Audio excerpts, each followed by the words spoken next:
Hello, this is Kathy Toso with Win-Win Real Estate Study Course, and today we're going to be going over Chapter 13, Valuation and Appraisals, Part 1. Basically, the book has highlights. I don't know if you can see it. It has highlights and stars, and then there's certain places where I've typed information in and extra information. The highlights, the stars, I want you to know. The stars, I really want you to know like the back of your hand. The highlights, I want to have familiarity with. Some of the things in the books, as things are always evolving, some of the things in the books may be on the test now. So as I'm going over this, if I add something, please just mark it down in your book. Obviously, you can just listen to this as well. A lot of people just get, who actually learn through hearing, can just hear the information while they're driving or whatever. So feel free to play the recording that way. Anyway, let's get on with this. This is about an hour long, and then I'll do chapter 14 right after. Okay. It's kind of ironic because I already did this a couple of times, and there was issues on the upload, and the file got corrupted, so I have to start over. So I'm very excited about doing that as well. Okay, Chapter 13, Valuation and Appraisal, Part 1. The basic concepts, there's a star by it. An appraisal is an unbiased estimate of the nature, quality, value, or utility. Utility means usefulness, and it's a really important part when it comes to appraisals and value. The utility of an interest in or aspect of identified real estate as of a specific date. The real estate appraiser's date is the date that the property was valued at that. For lending purposes, they usually let that appraisal sit for 30, 40, sometimes 90 days, like for an FHA appraisal. But the reality of it is it's only valid on that date, because obviously the next day there could be a fire or vandalism or something happening to the property. Value is the principal goal of an appraisal.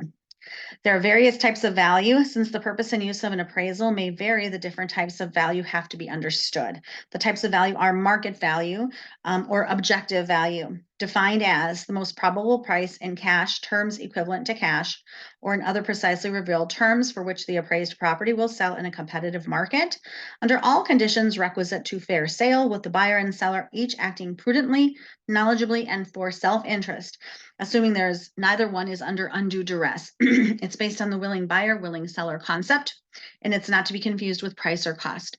Literally, the appraiser does not care about the price or the cost of anything. Like if you found a diamond ring in the beach and you went and took it to an appraiser, they're not going to value it less because you found it at the beach. But if you said, well, I bought it at, whatever diamond store, they're not going to give it more value because it was bought at the diamond store. So value is value. It doesn't matter what you paid for it. It doesn't matter what you think your price should be.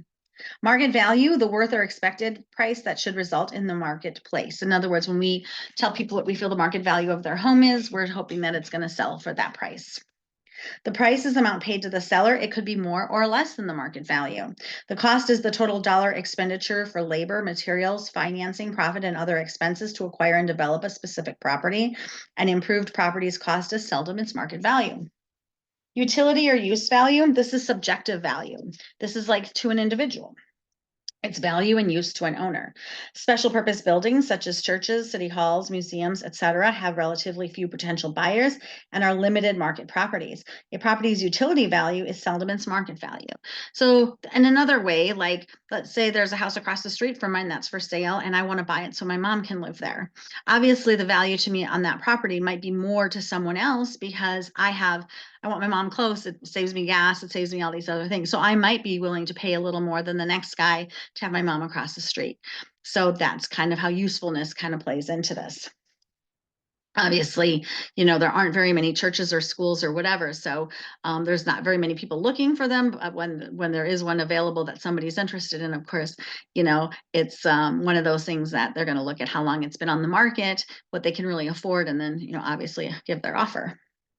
Investment value is value of an investment to a particular investor based on his or her investment requirements. It's the highest price a particular investor would pay to satisfy his or her investment goals. So one investor might say, hey, I'll gladly pay $1 million today to make $120,000 for the rest of a year for the rest of my life. Another investor might say, well, that's a little steep for me. I'd pay $1 million, but I have to make $140,000 a year for the rest of my life. Another investor might say, yeah, I'll pay $1 million, but I'm okay with only getting 80 grand because I don't really need a positive cash flow on this investment. So it's kind of interesting to see how investors view investments. And what's cool about real estate is that you can go into it kind of with the warm, fuzzy feeling of becoming an agent and helping people make those big transitions in life. Or you can kind of work more just the number side, work with investors. And as long as the numbers make sense, they're willing to go for it, you know? Insurance value is the amount the insurance that may or should be carried on the destructible portions of the property to indemnify the owner in the event of a loss. The assessed value is the value set by the tax assessor for tax rolls.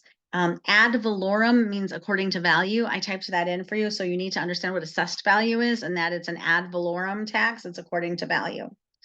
Liquidation value is the price an owner is compelled to accept when the property's sale must occur with less than reasonable market exposure. Those people who say, oh, we buy ugly houses, and they put those signs all over the neighborhood, they're looking for those people. They're looking for people who want to sell fast and really don't care that much about the price and, you know, feel that they're going to get a better deal that way than putting the house on the market. 4 economic factors that determine value, they spell DUST, D-U-S-T, demand, utility, scarcity, and transferability, and we're going to discover them right here. Utility, put a star by it. Property must be useful and have the ability to satisfy human wants, needs, or desires. A property's utility is affected by the characteristics of the property itself, sign, design, location, and private and public restrictions, deed restrictions, zoning codes, environmental control, and regulations. Scarcity, that's the S in DUST. Put a star by it. Scarcity, present or anticipated supply of an item relative to the demand for it. If a demand stays the same, a commodity becomes more valuable as the scarcer it becomes. So like, you know, when there's hardly any houses on the market, all the buyers are clamoring to get an offer accepted, and they're outbidding each other, and that's a seller's market. And when there's a lot of houses on the market and there's not as many buyers, sellers have to negotiate and lower their prices more, and that becomes more of a buyer's market. So scarcity is a big thing. And demand is a big thing too. T for transferability. Transferability is the commodity must be transferable as to its use. In real estate, the title has to be marketable, free from reasonable encumbrances. Please note that every title has some encumbrances. There's always rules and regulations of what you can and can't do with your property.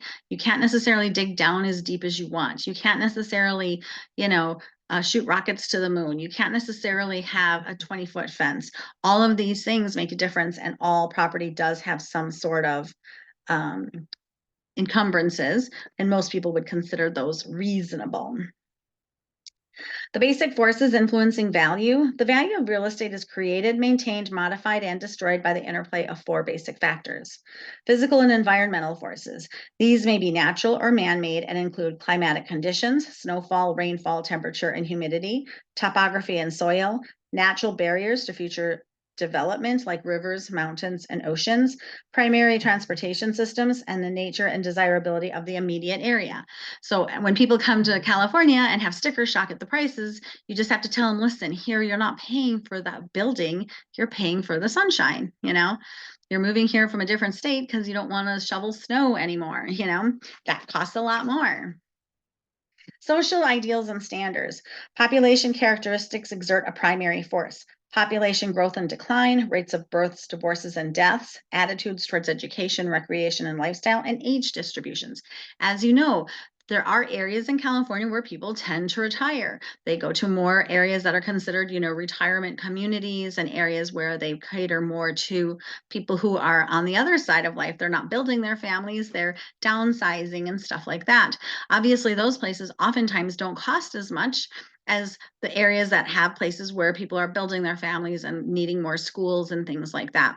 So definitely that has plays a big portion or a big part in what determines value. Economic forces, the relationship of the population's purchasing power and current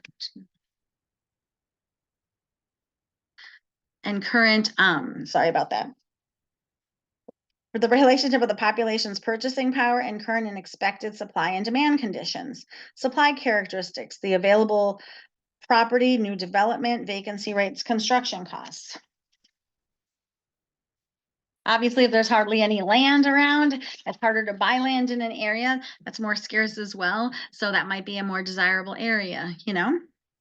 Demand characteristics, employment, wage levels, price levels, cost, and availability of credit. And so properties have to be able to be purchased by somebody. And so there needs to be a certain amount of people that can afford it. Political and governmental forces. Government influences many important elements in land use patterns. Public services, fire, police protection, utilities, refuse collection, zoning, building, and health codes, national, state, and local fiscal policies, and legislation, rent control, environmental protection, and regulation of lenders. Public services, if you're familiar at all with the LA area, there's like the big area that's called LA, and they have all these little like communities in LA, you know, Woodland Hills and Chatsworth and Sun Valley. And then you have a place like Burbank. Well, Burbank is its own city. So they have their own fire department, their own police department, their own water company, their own electric company. So that area demands a higher price than, let's say, the other areas of LA that just border right on it. So on one side of the street, you might have Burbank, and then the other side, you might have Sun Valley. And it's interesting because the price is so different. Well, Sun Valley people are relying on LA PD and other things to satisfy some of those needs, whereas Burbank has its own city stuff. So that also plays a part in the ability to what demands value or what demands a higher price point. I had some people that sold a house in Leona Valley and then they moved out to Ventura, and they were so excited because like when they moved to Ventura and they went into the building and safety office and said, hey, we want to buy this house and this is what we're thinking. We want to build fences and do this and do that. Literally the guy like locked up the office, walked over to the property with them. They discussed all their plans like, oh yeah, there should be no problem. Whereas like when you're building in LA, you're down in the LA area waiting in line, taking a number, like the phone never is answered. You know, obviously they're not just leaving their desk and coming out to you. But of course, the difference in price point was considerable being near the beach and then having that kind of service, you know? Rent control is something to be really aware of, especially if you're dealing with investors. Each area has like code enforcement, and you can kind of Google like code enforcement for this, that, and the other. And like Palmdale, Lancaster, we don't really have rent control there. However, LA definitely has it. And so if an investor is looking to sell their investment property, they may have to give some of those proceeds to their tenant to make them move depending on the situation. So it's really important to understand when you are selling properties that are occupied by tenants and stuff like that. Not that you have to know all the information, but you should be guiding your client to look into the information to make sure they're not breaking any of the rules that could cost them a lot of money upon the close of escrow. Other factors influencing value: amenities, conditions of agreeable living or a beneficial influence from the location or improvements, pleasing features. Important influence on single-family residences. A blighted area is a declining area in which real property values are affected by destructive economic forces, such as a rapidly deteriorating building, heavy crime incident, encroaching inharmonious property usages. Natural barriers such as a river, lake, or hill could act as a buffer. So obviously, you know, people talk about living on like the wrong side of the tracks. Well, definitely there's areas that are more protected through the mountains and rivers and things like that from certain types of things. But that does actually have an influence on value.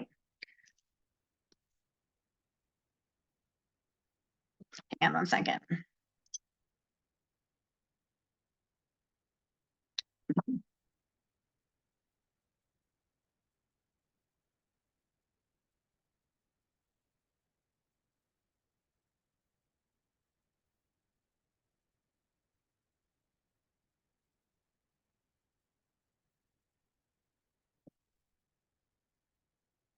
All right, where were we? Oh, here we go. Sorry about that. In fact, let me put this on pause for a second. So building restrictions and zones, put a star by it, may operate to increase or decrease values. Zone changing from residential to commercial may increase the value of land. Down zoning is when you downgrade from commercial to residential, and that would decrease the value of the land. Character is soil. Both surface soil and subsoil conditions affect value. Soil tests have to be conducted by a registered civil engineer. Soft subsoil may prohibit construction of large, heavy buildings or result in high construction costs. Topsoil affects agriculture potential and growth for grass, plants, and shrubs. Heavy clay or adobe soil reduces percolation and may cause drainage problems. The character of the business climate, larger cities require apartments, commercial shopping areas, business districts, and industrial areas. Conspicuousness, gas stations, restaurants, motels, and certain types of businesses draw from heavy vehicle or pedestrian traffic. A demand for corner locations creates additional value known as corner influence. Sites near freeways and off-ramps are premier locations. The directional growth refers to the manner and direction in which the city tends to expand. Properties in the path of growth often increase in value. I had some buyers a while ago that wanted to buy a piece of land on like Avenue B and the 14 freeway. And they said they wanted to hold it for 20 years and then sell it when it was worth more money. I told them at that time that Avenue B was not the place to be able to buy something and have it increase in value. It was not a 20-year growth plan there. I was like, if you could buy something off of Avenue H, that would be in the direction of growth. And I don't even know if that's going to grow in 20 years since there's so many more places in Lancaster to infill or to fill in, which is called infill, prior to that happening. But I felt like that was a much better place to purchase as opposed to Avenue B because, Avenue B was sort of stuck between Rosamond and, a very like rural area of Rosamond and, nothing in Lancaster. So, when we're guiding our clients, those are things to consider. Where is things really growing? Where is development really happening? Unfortunately, their price point was so low that they really couldn't afford to buy something that they wanted to really grow in other areas. So that's kind of why they were thinking there. But unfortunately, I was like, it's pretty deserty out there. I don't see that I don't think it's gonna give you your result in 20 years if you invest in a piece of land in that area. Of course, I don't have a magic 8 ball and I'm not a psychic, so we always have to, put that caveat in there. But based on, being in the AV at that point for 10 years, I'm like, I kind of see what's going on here the last 10 years. And it's not like that area has been getting more and more developed in the last 10 years. So, all right, next page. Exposure. This is a hard one for me. Since the shady side of the street is preferred by shoppers in hot climates, a lot of S's in there, lots for retail stores on the south or west side of the street are preferred. At an intersection, the southwest corner is the most desirable one. A windy location can be disadvantageous to a resort or recreational area. Location, location, location. Everybody says that, right? Well, that's the truth in real estate. Location is the most important factor influencing the value of real estate. The quality of the neighborhood and surrounding community has a tremendous effect upon property. Access to freeways, airports, shopping centers all make a difference. Excessive traffic can cause congestion, noise, dust, and fumes, and can be detrimental. Grades varying from level to hillside property, and this is defined as topography. So the grade is the topography. Is it hilly, flat, or I don't know what's in between, I guess, rolling hills. The cost of grading or potential slides are important consideration on hillside lots. The level land tends to create monotony. C, put a star by it. Rolling hills create pleasing sight and usually are the most desirable. Obsolescence caused by economic changes and decreasing functional utility. Changes in type of construction, style of architecture, changing uses of neighboring property may create a loss in value. Obsolescence's official definition is obsolescence is loss in value from any cause. Now it does not include wear and tear or preventative maintenance type of things. It only includes like the functional utility of a property, the economic conditions surrounding the property, and things like that.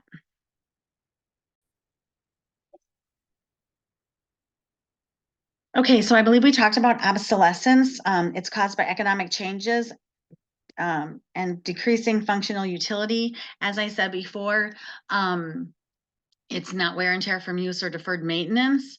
It's more like from the building itself. You know, what they call functional obsolescence is when like you have a 5-bedroom house with a 1-car garage, or a 5-bedroom house with 1 bathroom. Most people don't want 5 bedrooms and 1 bath. You know, I find a lot of times people have large properties and they have like room for horses and all the things, but they don't have any of the amenities that somebody would want for a ranch. You know, they don't have a barn or turnouts or round pens or all the other things that people would want for horses. And sometimes that detracts from the property, because the people who want that type of property and they want that much acreage, they want some of the amenities that would normally come with that.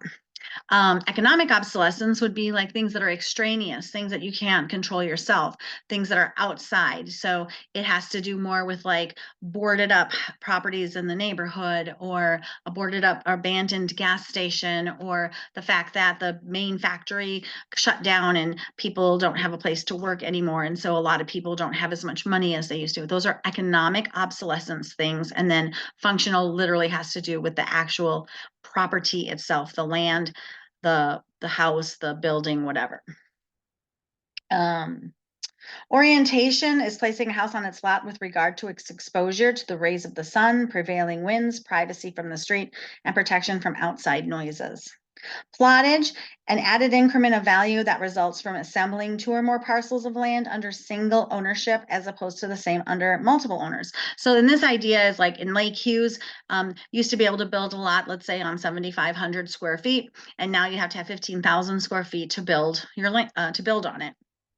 Well, let's say there's three parcels in a row. There's a house, a vacant parcel, and then another house. They're all 7,500 square foot lots. The one in the middle basically is valueless because you can't build on it anymore, right? And things change all the time. This was a while ago. So you can't build on anymore for whatever reason. Sometimes they limit water meters or things like that, and they can't really build there because there's no water available. It could be lots of different reasons. But anyway, so that land right now is sort of valueless. But if one of the neighbors happened to buy that parcel, now all of a sudden they have a conforming 15,000 square foot lot. The value of that lot attached to their lot is more valuable than that lot by itself. That's the idea of plottage. Private restrictions, put a star by it. Subdividers, developers, or individual sellers may restrict the use for benefit of all purchasers. If beneficial, they uphold value. So places like condos, planned urban developments, they generally have CC&Rs, which are conditions, covenants, and restrictions. The conditions are the heaviest one. The conditions are the ones that say, hey, if you break this condition, you can potentially lose the title to your property. Covenants are like rules that you can't break. And then restrictions are kind of a lower, you know, like a lower type of encumbrance on the property. Anyways, they basically let you know what you can and can't do with the property. The reality of it is it's really important to understand this, because your client might see a property they want to buy and they want to put a 6-foot fence. And they might think they can put a 6-foot fence, but they really can't, because there's some CC&Rs in there. Even if it's not in a community or whatever, it could have been the developer. He developed only 4 parcels in this area and he put restrictions on these 4 parcels. It could be any seller in the chain of title that added this restriction. So it's really important when you get the preliminary title report, it shows you all these different documents that are recorded. You need to ask to look inside of those documents, because if you don't really look in there, you don't know what your clients are signing off on. A good example is that like in, not like Los Angeles, in Antelope Acres, where there's just a lot of like rural property, there might be a guy who wants to buy a property on 5 acres so he can park his fleet of, you know, semi trucks. He does semi truck hauling, and he has got a couple guys working for him, and he wants to be able to park the trucks there. And you know, the seller who's selling the property, she wasn't really well informed, and she says, yeah, you can park whatever you want here. You know, down there, you know, 4 blocks that way they have them, and 7 blocks that way they have them. And she's thinking it's all a-okay because everyone in the neighborhood seems to have those. It could be though on those 1 parcel or the 4 parcels that builder built, he said, no, I don't like semi trucks in my neighborhood. I don't want them here. So he built those and put those CC&Rs on that particular 4 parcels. So at the end of the day, you can't just kind of go on what the seller says, because they may not have ever had semi trucks or asked the question or parked them there themselves, and then have a neighbor come up and say, oh, you can't have these here. You know what I mean? So that's something to know about private restrictions. Private restrictions are different than public restrictions, and the fact that private restrictions are only for this area, these 4 houses, this community, whereas public restrictions affect like the whole city, the whole county. Those are things like, zoning, the zoning laws and stuff like that, and building codes and things like that. Things that you would find like that would be considered public restrictions, but these other kinds of restrictions we're talking about are private, like your CCNRs, your rules and regulations. Let's see what else affects value. The size, the width and depth of a parcel determines its possible use. The home buyers desire wider lots today. They want to be less close to their neighbors.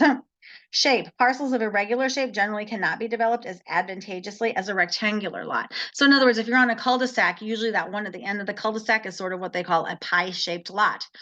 Now, there's setbacks. There's so many feet on each side of building a house, and the setback from the front and a setback from the back. And sometimes they can't put the property as far back as they need to without kind of almost touching on the sides of that pie-shaped lot, because it kind of comes out like this. So they might need some special allowances from the city to build something there. So those are just things to keep in mind when they're building or buying in different areas. Sometimes there is a lot. It could be like many acres of a lot, and you think, oh, they can build anywhere. Well, no, this here is a runoff for natural water. This here is an earthquake fault zone. This here. So sometimes it's very limiting to where your client can actually build. I had a client selling a house, and they actually had their house was actually at one time a barn that got converted into a house, and then the garage got converted to a guest house. Excuse me. And when we went to sell, the new buyer had to pay cash because nothing was permitted on the property. And then when we looked into, well, what can we build to make it more desirable and easier to get a loan on the property, we could build a house on the property, but it would have had to been like not very far off the main street. Excuse me. Oh, that's wrong.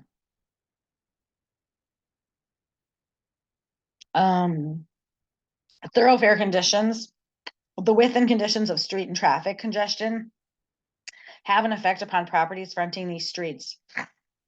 High volume, not congested local traffic in commercial areas is usually an asset. The volume traffic is determined by a traffic count. Utilities.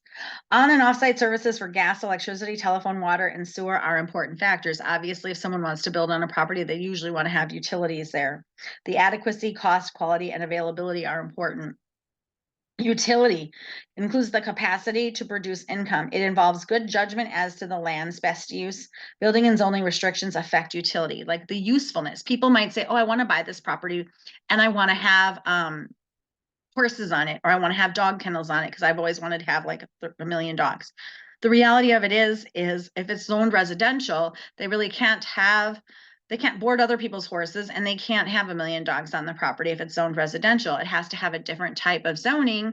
Even though they have a lot of room for all these animals, it doesn't mean that they get to have them, because the zoning is what dictates what you can have and what you cannot have on your property. And even if there's like an orchard or across the street or 3 doors down, somebody with a kennel, it doesn't mean that you're zoned exactly the same as they are, and they're allowed to have the kennel and you may not be able to have one. I owned a house and it was that way. My husband wanted to have an orchard on our property, but we weren't zoned for an orchard, even though the house across the street from us was. So he's like, well, it doesn't seem fair, I said, well, that's just the way it is. They're a business and we're not, Let's see. The unearned increment. An increase in value in real estate due to no effort on the part of the owner. The unearned increment usually happens when there's like a bunch of people that move into an area. So let's say one area, people get too many people, get laid off from one area. And so they decide to kind of downside and move to another area, because so many people are moving into the new area because they all are downsizing because of a lack of a job. It actually drives up the values in that other area because all of a sudden there's a lot of demand and not a lot of supply. So that would be considered the unearned increment. I didn't do anything at all to improve my property. I just got more value because of people moving into the area or something like that. The principle of change, always present, it is the law of cause and effect. The state or condition existing today evolved from yesterday and is the forecast or shadow of tomorrow.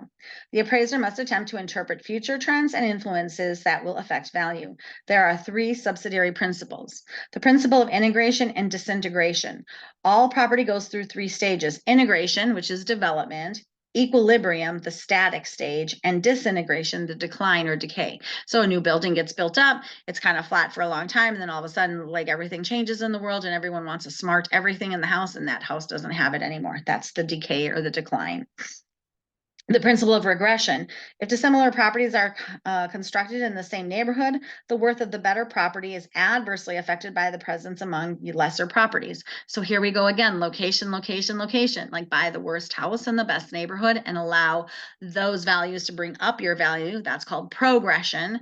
But when you build the biggest house in not the best neighborhood, or overbuild, they call it overbuilding for the neighborhood, then your house is going to experience regression. In other words, those cheaper houses are going to bring down the value of your fancy schmancy house.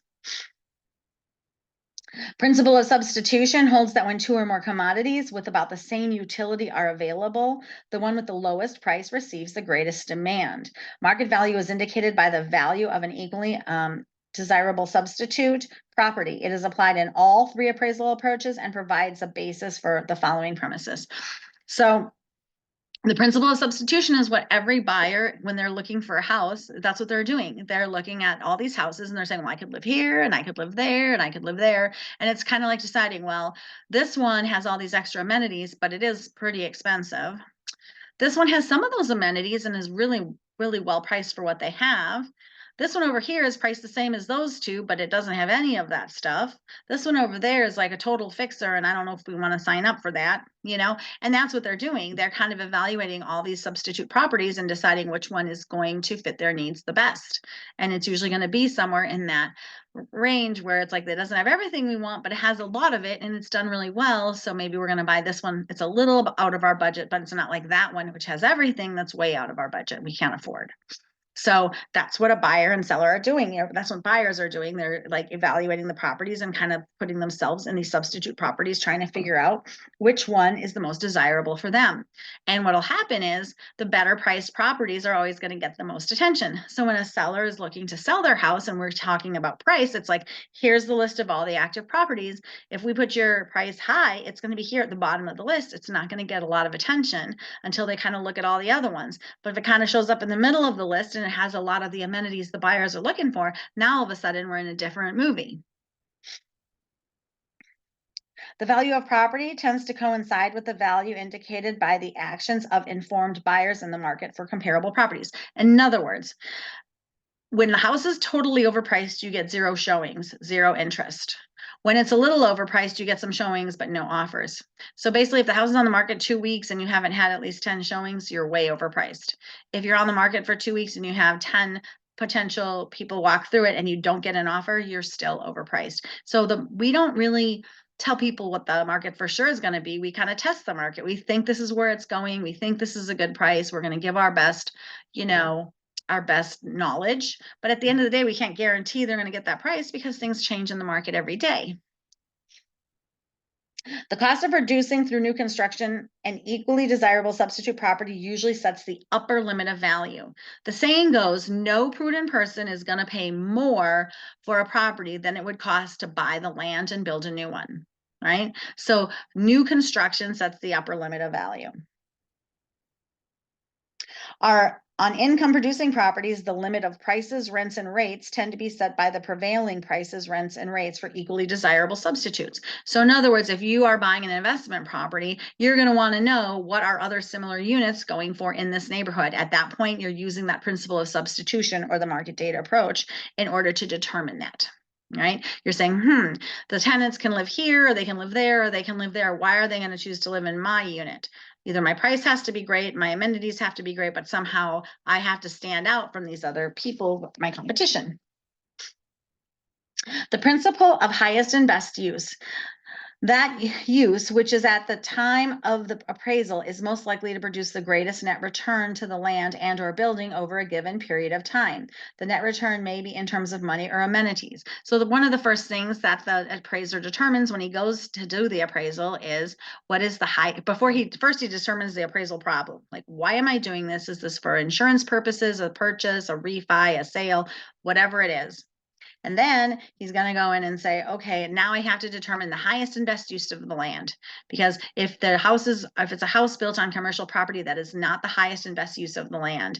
And then the person who wants to use it for its highest and best use might look at that as like a negative, because I'm going to have to tear down this house in order to build something cool that I could build on commercial property. If existing improvements have an interim use, a more profitable use through demolition and rebuilding may be delayed due to insufficient demand. In other words, if it already has something on there that doesn't really suit the use of the land, the fact that someone has to tear something down in order to rebuild could be a detriment. I recently sold a house on a lake, and a couple doors down, there was a vacant lot that sold for $600,000. There was actually a small cottage on this piece of land I was selling, and the owners were like, "Hey, this property is worth like $100,000 more because it actually has like something on it." And I was like, "Yeah, except it's kind of a cabin, and everyone else here kind of has more of a house, and some buyers are going to look at that and say, oh my God, I have to tear that thing down, and that's going to cost me a lot of money to tear it down. So in their mind, it's worth less money than that vacant land that had nothing on it, because that's got that's like a raw canvas that they can kind of paint on. Whereas this other thing, they actually have work in just getting it to the raw canvas. So that's something to be considered. I felt that the property was worth more. I was invested in it, but we did get like 630 for the property, and the people did end up basically rebuilding the whole thing and making a gargantuan house there. But they could see how they could do it without necessarily tearing everything down. So that's the idea of the highest and best use. The principle of balance holds that value is created and maintained in proportion to the equilibrium or the balance attained and the amount and location of essential use of land. A given population can only support a limited number of grocery stores, gas stations, etc.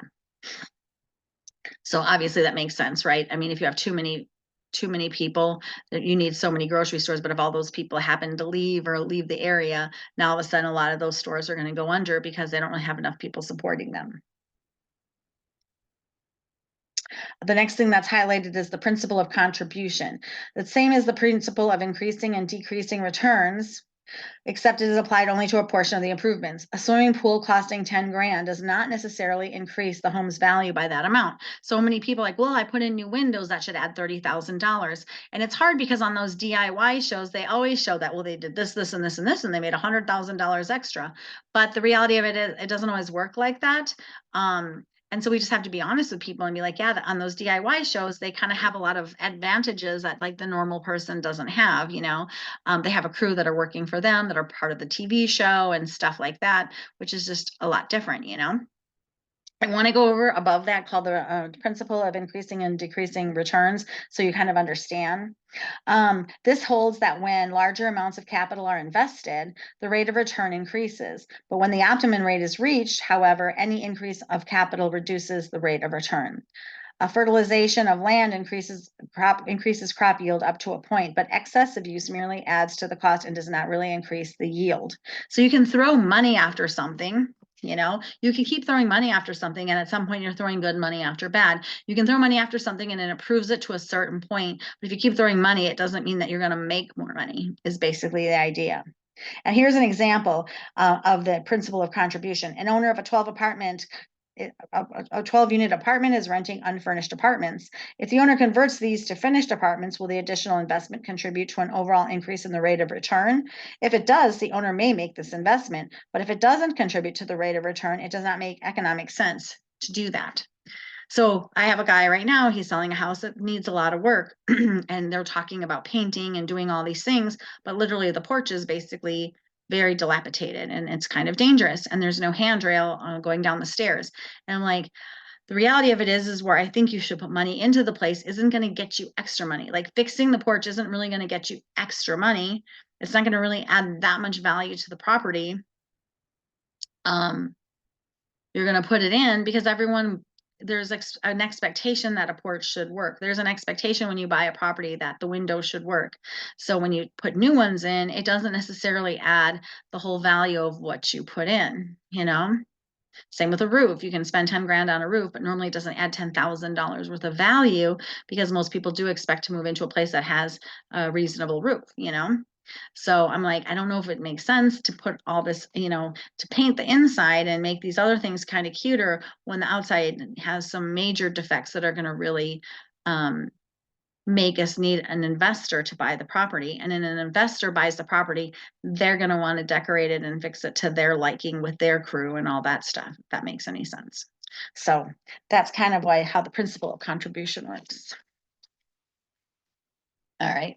The principle of competition derived from the fact that profit tends to breed competition and excess profit tends to breed ruinous competition. The example, the first grocery store in a new and expanding residential area may have almost a near monopoly, which results in higher than normal profits. This brings in other competition, sometimes to an extent that the area cannot support the number of stores built and the older and less desirable ones fail. I mean, you'll see this all the time. People put in a McDonald's and then all of a sudden comes up Burger King and a Wendy's, and they put all the different fast food restaurants kind of close together because, you're not always in the mood for McDonald's. You might be in the mood for Wendy's or Taco Bell or whatever instead, right? But if they build too many of those, the ones that aren't as nice are going to fail. The principle of conformity holds that maximum value is realized when a reasonable degree of sociological, architectural, and economic similarity exist. Government regulates conformity with zoning and building codes. Commercial shopping centers are usually made up of stores catering to customers with similar income demands. So, like, obviously, we don't see a Dollar Tree next to Nordstrom. That's just not normally something you see. You don't see the fancy you don't see the fancy stores right next to like a dollar store or a Dollar General or something like that. They're kind of in a whole other area where other discount things are available, right? Residential neighborhoods comprised of homes of similar style, size, and design. And you see that, like, a very nice area to consider where there's a lot of conformity is the Valencia area. Things are built, they're built similarly, they kind of have the same kind of vibe, and that breeds a lot of conformity and value in their prices really are held to a higher level than if you got, let's say, to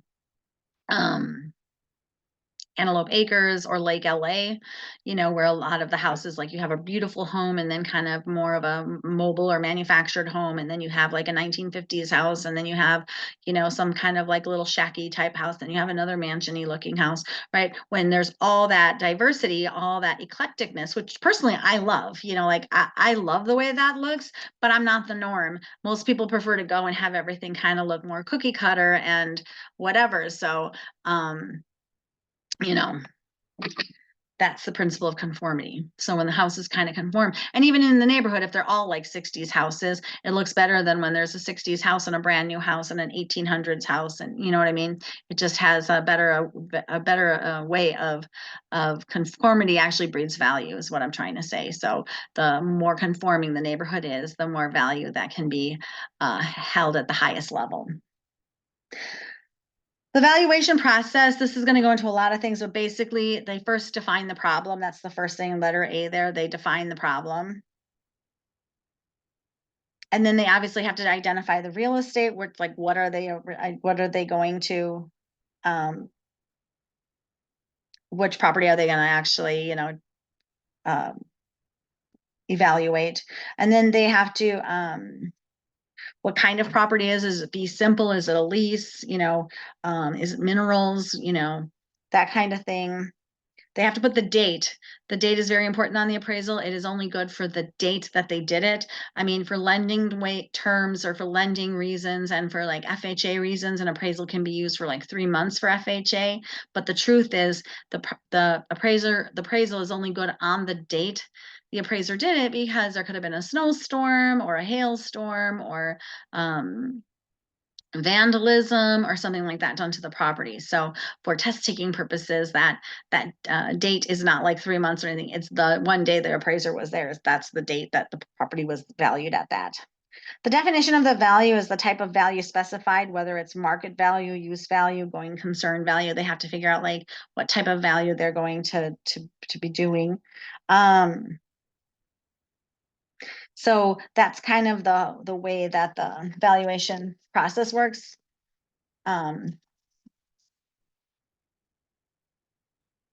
They're going to go into specific data, the physical, locational, cost, income, and expense information. They're going to like determine the highest and best use of the land. That's one of the test questions. One of the first things the appraiser does is define the appraisal problem and then define the highest and best use of the land, making sure that it's the proper, like it doesn't have a house on a commercial property and things like that. They might determine the value of the property as improved and then minus out the improvements to come up with the value of the land. They could just come up with the land value estimate. They always use the market data approach on land. Since the land value may be a major part of the total property value, it is often estimated separately. The comparison or the market data approach, those are synonymous for each other, is the most reliable one of following procedures discussed later. But the allocation may also be, the allocation method may be used. If they're using a land residual method, they're coming up with the value of land. If they're using the property residual method, they're evaluating the entire property. And if they're doing like a building residual, they're evaluating the building. So whatever they're actually, the word before the residual is the exact thing that they're looking for. When applicable and possible, the appraisal will apply 3 distinct approaches. The sales comparison approach, like I said, we're going to go into detail of what the different approaches use. I'll do that in the next chapter. The income capitalization approach, that's the present worth of future benefits. It's an investor saying, I'll gladly pay $1 million today to make $120,000 a year for the rest of my life. And the cost approach is the replacement cost or the reproduction cost. The reproduction cost is like to build an exact replica, which would be used like on historical buildings.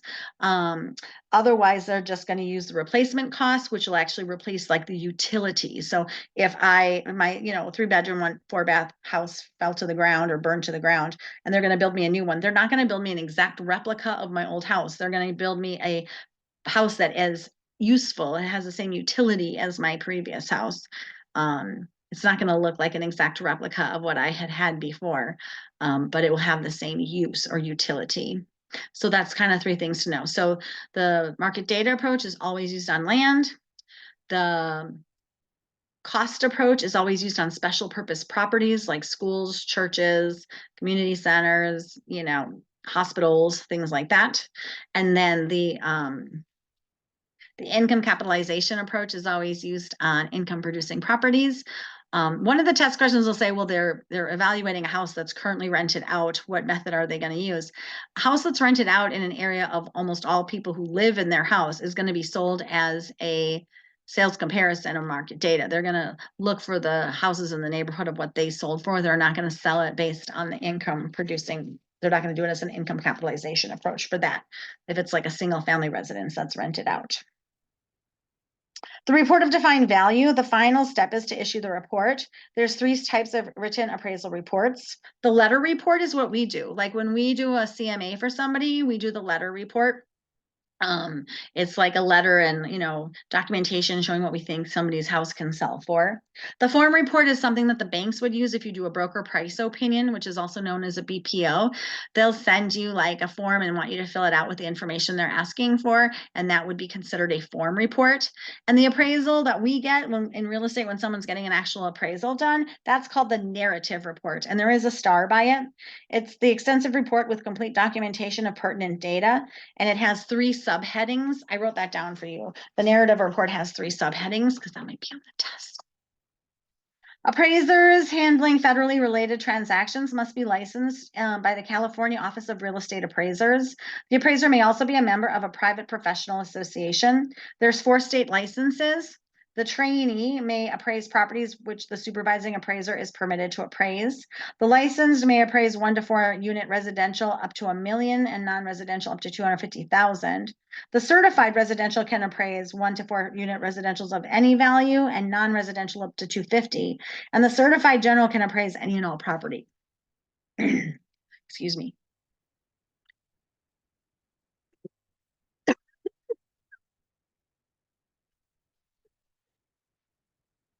Sorry. Professional associations. Appraisers Institute is an organization formed when American Institute of Real Estate Appraisers, the AIREA, and the Society of Real Estate Appraisers merged in 1991. An MAI is a member appraisal institute, is the designation of an AIREA member. An SRA, the senior residential appraiser, is the designation of the SREA member. A fee appraiser is a person hired as an independent contractor to perform an appraisal on behalf of a hiring party. Usually what happens is the buyer is responsible to pay for the appraisal, but the appraiser is actually working for the bank. So appraisers are self-employed, but they're hired by the bank.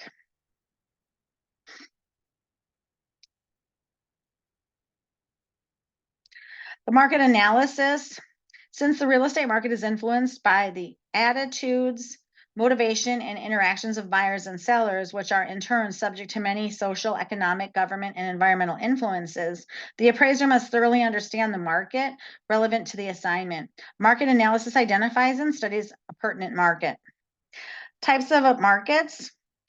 5 broad categories. The residential may be divided into location, suburban, or urban, suburban, or rural, pricing, low, medium, or high. Commercial, offices, stores, loft buildings, parking garages, motels, hotels, and shopping centers. Industrials is factories, warehousing, and mining. Agricultural is pasture, crops, timber, ranch, or orchard. Special purpose would be parks, churches, cemeteries, public utilities, and government. And the neighborhood analysis. The neighborhood is that section of community where occupants have common interests, whether it be sociological, economic, environmental. The forces influencing value, social, put stars by this, social and economic. The population density, educational level, age level, crime, and quality of medical, educational, social, cultural, and commercial services. Economic, financial capacity of occupants to own or rent, maintain a property, and renovate when necessary. Considers income levels, owners versus renters, vacancy rates, and new development. Believe it or not, like FHA doesn't insure loans on some condominium complexes. Like if you want to buy a condo in a certain place, they may not allow you to buy there if you need an FHA loan because they don't really think that like tenants take care of the property as well as people who own it. And in general. And so a lot of times if there's too many tenants in like a community, they won't do an FHA insured loan for that area. So they do specify which condo complexes and stuff that you can actually get an FHA loan on. And when you take a listing, you have to kind of be careful because you want to make sure that if you need a conventional loan, you're not advertising it as an FHA potential. Usually you can talk to a lender and they have like an ability to type in an address and find out the homeowners association and see if that particular one is allowing FHA loans or not, so that you kind of have an opportunity to look at that before you even get too far into it. The district analysis, multifamily, commercial, and industrial areas are usually referred to as districts, not neighborhoods. Commercial district, a grouping of stores along a business street, a strip development, a regional or neighborhood shopping center, or a downtown central business district. The regional shopping center would be kind of like the Antelope Valley Mall. Contains 40 to 100 stores, extensive parking, and over 250,000 square feet of gross leasable area. Favorably affect the surrounding land values and increases demand for new single and multifamily housing. 100% location is the core of store groupings. It's the best location. The community shopping center is a smaller than regional shopping center. The anchor tenant is usually a variety or junior department store. So like where the Target is, and there's a bunch of stores around that, or sometimes like where the Home Depot is, and there's a bunch of stores around that. That would be your community shopping center. And then the neighborhood shopping center is a center containing 10 or more stores, usually a supermarket, drugstore, and service establishment. So, where the I don't know where the Albertsons is, or I can't think of the new names of the stores over there. I know a lot of them have changed names. So Albertsons was a big one when I was there, Safeway or something like that, maybe. Anyway.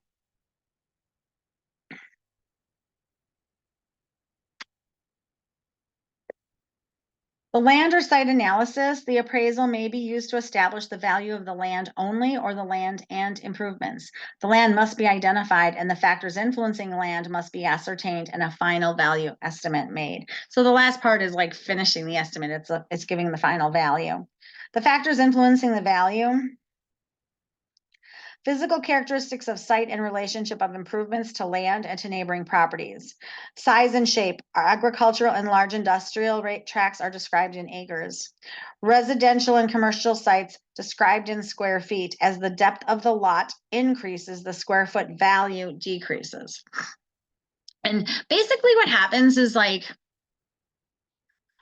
okay, let's say you have two houses right next to each other and one's a 750 square foot house and the other one is 1,500 and the 750 sold for 300 and the 1,500 saying, well, my house is worth 600 because I'm twice as big. But that's not how it works. So, and somebody asked me a long time ago, and I did do I think, Instagram video on this, why she was trying to explain to one of her clients, she's on my team and wanted to know, like, how can she explain this to her client, that why it doesn't work like that. Well, first off, if the 7,500 square foot house and the other house are right next door to each other, they're on the same size lot. So the cost of the land was the same, whether you built a 750 square foot house or a 1,500 square foot house. So the lot is basically the same.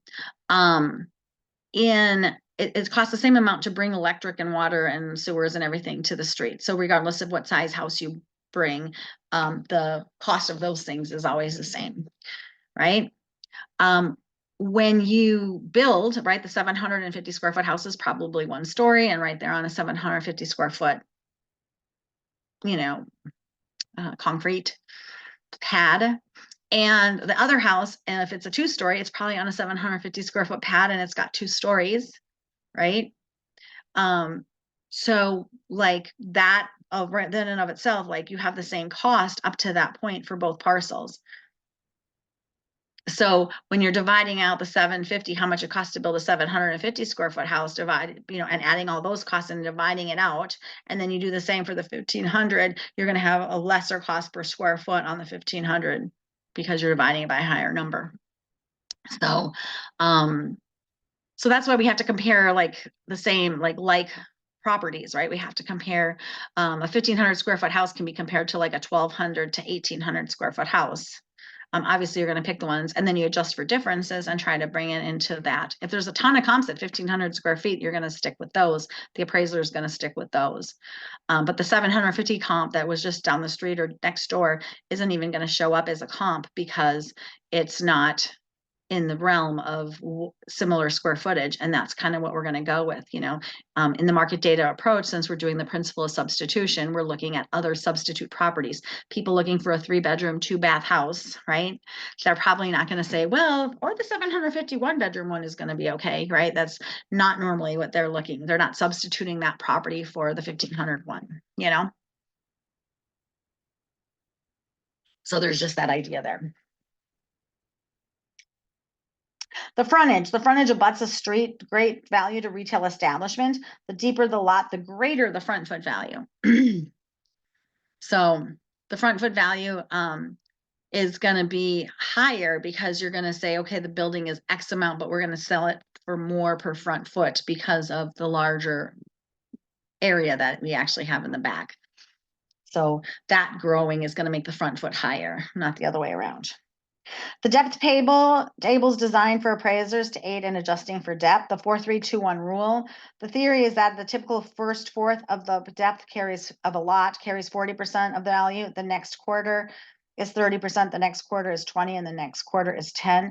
Deeper than normal lots are increased by 9% per quarter. So just because someone has like a 10-acre lot doesn't mean it's worth twice as much as a 5-acre lot. A lot of times, like when the appraiser is determining value, they're looking at how much is maintainable of the lot. The maintainable portion of the lot is worth more than the unmaintainable portion of the lot. So you have a 10-acre lot and it's just like kind of wilderness or desert or whatever, that's not going to give you a lot more value because it's not something that's really clearly maintained. In all honesty, it's kind of a lot of work to maintain the brush and stuff that can acquire there and can actually be more of a deficit than like the right size lot that someone can actually maintain. Plottage, the land may have potential of greater value if two or more adjacent sites may be brought under single ownership.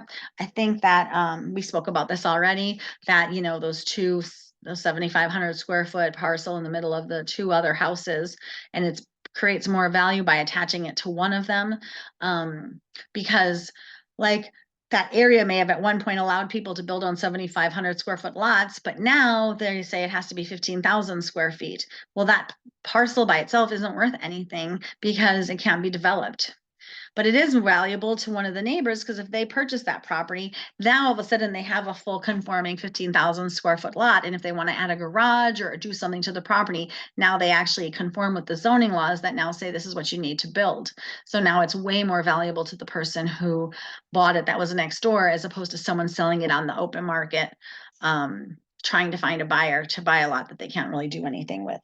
So plottage is the idea of adding a parcel to another parcel and how that creates more value than if the parcel was sold by itself. Topography study reveals the land's contour, grades, and natural drainage, soil conditions, and general physical usability. So remember, topography is like how hilly a property is or how flat it is. That's your topography.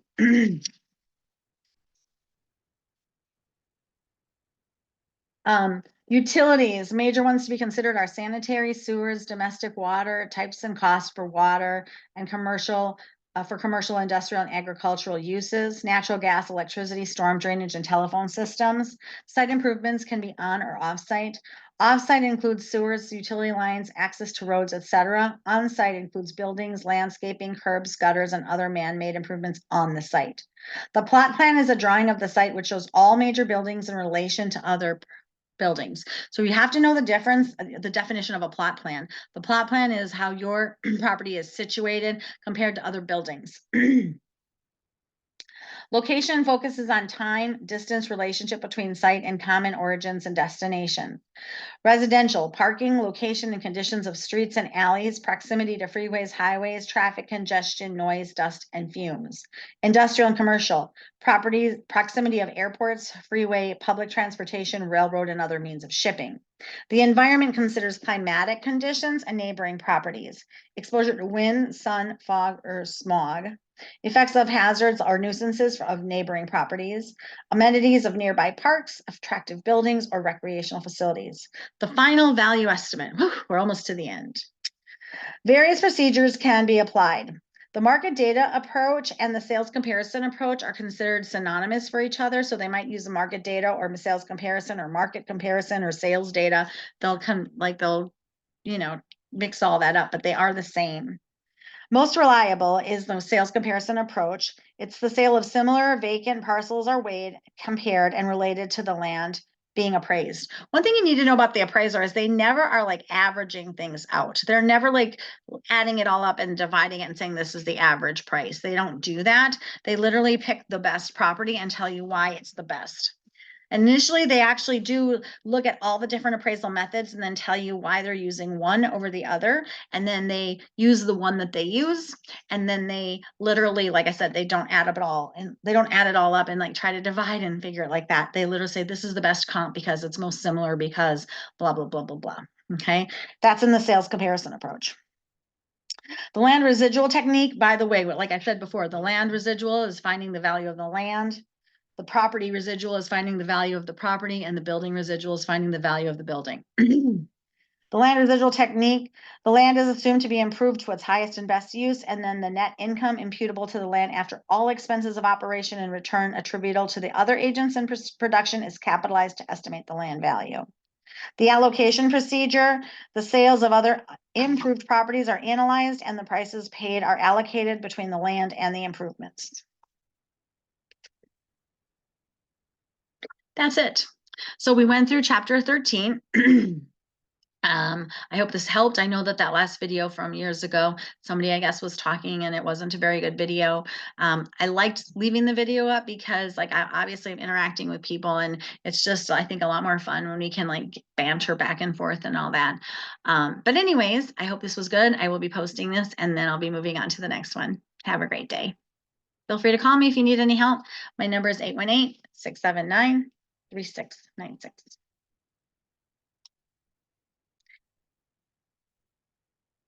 Take care.